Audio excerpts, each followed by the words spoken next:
Okay, good. Who are you? I'm Terry Casey, and I'm involved on the Republican side in different political issues, and I'm here to chat some about issue 2 and some of the problems with it. So in 5 minutes or less, just in layman's terms that everybody could understand, why do you think issue 2 is a bad deal for Ohio?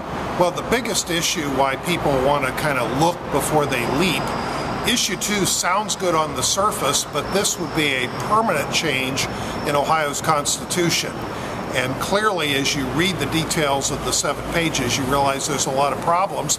And the difficulty, if by chance this gets approved, this is something we'll be stuck with in the state constitution forever and ever. Even as you find these different problems, realities that would come up, even with a 99-0 vote, bipartisan, by every member of the Ohio House, you can't change or fine-tune it. So the big thing is, and I think the best reason, with the Constitution, when in doubt, vote no. And the biggest problem is there's a lot of operating details within this proposal that don't work very well.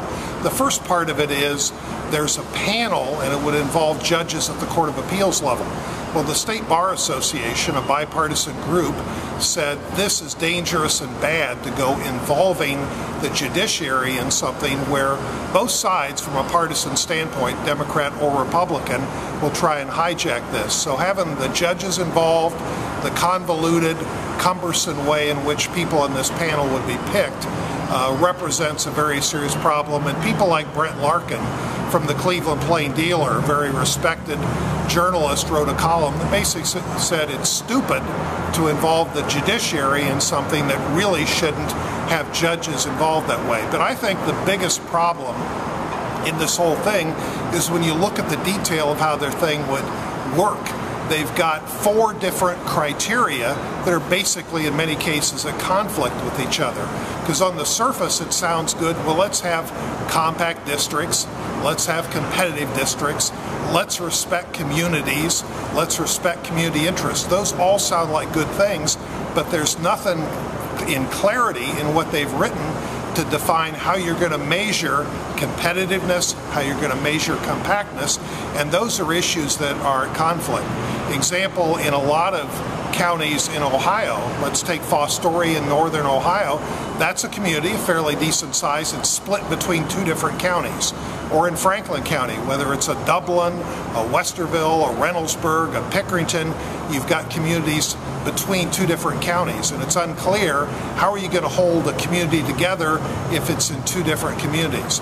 But again, this is something on the surface, everybody wants everything to be fair and to be better, but the mechanics of how you get there, what you'll find out is if you go down this road, there's a big sign that says, oh, this will be fairness and this will be better.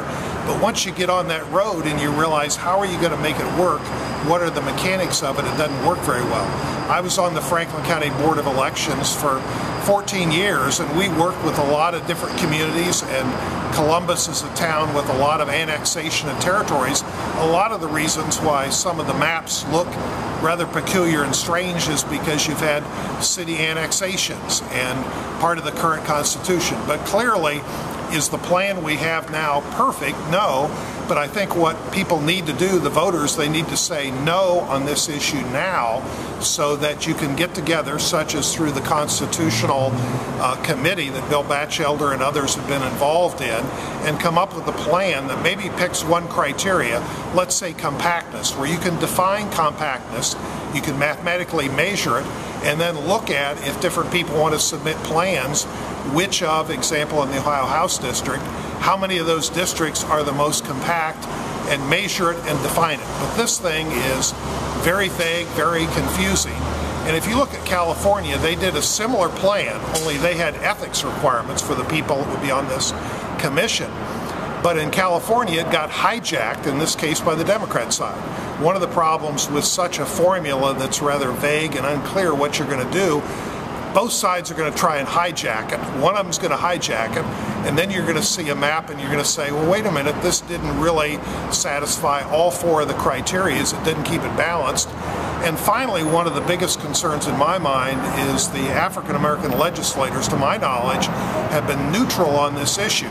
And part of the reason why they've been neutral is there's been federal court and judge decisions But the constitutional amendment says only follow federal statutes. It doesn't say anything about court decisions. Well, one of the things that's been important under federal court decisions is to protect minority districts from dilution.